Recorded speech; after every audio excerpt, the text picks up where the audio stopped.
எஸ்றாவின் புஸ்தகம் 9ஆம் அதிகாரம். இவைகள் செய்து முடிந்த பின்பு பிரபுக்கள் என்னிடத்தில் சேர்ந்து, இஸ்ரவேல் ஜனங்களும் ஆசாரியரும் லேவியரும் ஆகிய இவர்கள் கானானியர், ஏத்தியர், பெரிசியர், எபூசியர், அம்மோனியர், மோவாபியர், எகிப்தியர், அம்மோரியர் என்னும் இந்த தேசங்களின் ஜனங்களுக்கும் அவர்களுடைய அருவருப்புகளுக்கும் விலகி இருக்கவில்லை. எப்படி என்றால், அவர்களுடைய குமாரத்திகளிலே தங்களுக்கும் தங்கள் குமாரருக்கும் பெண்களை கொண்டார்கள். இப்படியே பரிசுத்த வித்து தேசங்களின் ஜனங்களோட வளர்ந்து போயிற்று. பிரபுக்களின் கையும் அதிகாரிகளின் கையும் இந்த குற்றத்தில் முந்தினதாயிருக்கிறது என்றார்கள். இந்த வர்த்தமானத்தை நான் கேட்டபொழுது என் வஸ்திரத்தையும் என் சால்வையையும் நான் கிழித்து என் தலையிலும் என் தாடியிலும் உள்ள மயிரை பிடுங்கி திகைத்தவனாய் உட்கார்ந்திருந்தேன். அப்பொழுது சிறையிருப்பிலிருந்து வந்தவர்களுடைய குற்றத்தின் நிமித்தம் இஸ்ரவேலுடைய தேவனின் வார்த்தைகளுக்கு நடுங்குகிற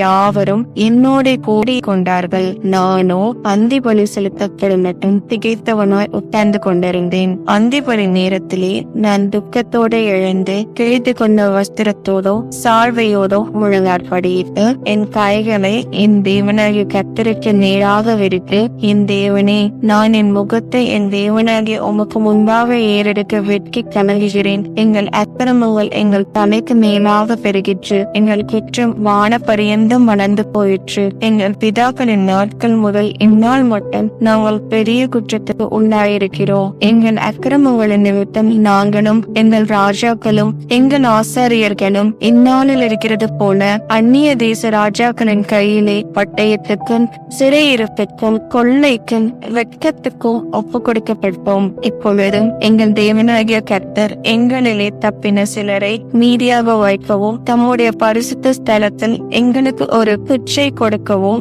இப்படியே எங்கள் தேவன் எங்கள் கண்களை பிரகாசிப்பித்து எங்கள் அடிமைத்தனத்திலே எங்களுக்கு கொஞ்சம் உயிர் கொடுக்கவும் அவராலே கொஞ்ச நேரமாவது கிருபை கிடைத்தது. நாங்கள் அடிமைகளாயிருந்தோம், ஆனாலும் எங்கள் அடிமைத்தனத்திலே எங்கள் தேவன் எங்களை கைவிடாமல் எங்களுக்கு உயிர் கொடுக்கவும், நாங்கள் எங்கள் தேவனுடைய ஆலயத்தை எடுப்பித்து பாழாய்ப்போன அதை புதுப்பிக்கும் படிக்கும் எங்களுக்கு யூதாவிலும் எருசலேமிலும் ஒரு வேலையை கட்டளையிடும் படிக்கும் பெர்சியாவின் ராஜாக்கள் சமூகத்தில் எங்களுக்கு தயை கிடைக்க செய்தார். இப்பொழுதும் எங்கள் தேவனே, நாங்கள் இனி என்ன சொல்லுவோம்? தேவரில் உமது ஊழியக்காரராகிய தீர்க்கதரிசிகளை கொண்டு கற்பித்த உமது கற்பனைகளை விட்டுவிட்டோம். நீங்கள் சுதந்திரிக்கிறதற்கு உற்றவேசிக்கும் தேசமானது தேசங்களுடைய ஜனங்களின் அசங்கியத்தினாலும் அவர்கள் அதை ஒரு முனை தொடங்கி மறுமுனை மட்டும் நிறைய பண்ணின அவர்களுடைய அருவருப்புகளினாலும் அவர்களுடைய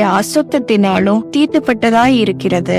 ஆதலால் நீங்கள் பலத்தை கொண்டு தேசத்தின் நன்மையை புசித்து அதை நித்திய காலமாக உங்கள் பிள்ளைகளுக்கு கும்பிளிக்கையாக பின்வைக்கும்படிக்கு நீங்கள் உங்கள் குமாரத்திகளை அவர்களுடைய குமாரர்களுக்கு கொடாமலும் அவர்களுடைய குமாரத்திகளை உங்கள் குமாரர்களுக்கு கொள்ளாமலும் அவர்களுடைய சமாதானத்தையும் நன்மையையும் ஒரு காலம் நாடாமலும் இருப்பீர்களாக என்றே. இப்பொழுதும் எங்கள் தேவனே, எங்கள் பொன்னாத செய்கைகளினாலும் எங்கள் பெரிய குற்றத்தினாலும் இவைகள் எல்லாம் எங்கள் மேல் வந்து தேவரே, எங்கள் அக்கிரமத்துக்கு தப்ப ஆக்கினையை எங்களுக்கு இராமல் எங்களை இப்படி தப்ப விட்டிருக்கையில் நாங்கள் உமது கற்பனைகளை வீணாக்கவும் இந்த அருவருப்புகளுள்ள ஜனங்களோட சம்பந்தம் கணக்கவும் தங்குமோ? அப்படி செய்து எங்களில் ஒருவரும் நீந்து தப்பாத தடிக்கு தேவரே, எங்களை நிர்மூலமாகும் மட்டும் எங்கள் மேல் கோபமாயிருப்பீர் அல்லவோ? இஸ்ரவேலின் தேவனாகிய கர்த்தாவே, நீர் நீதி உள்ளவர் ஆகையால் இந்நாளில் இருக்கிறது போல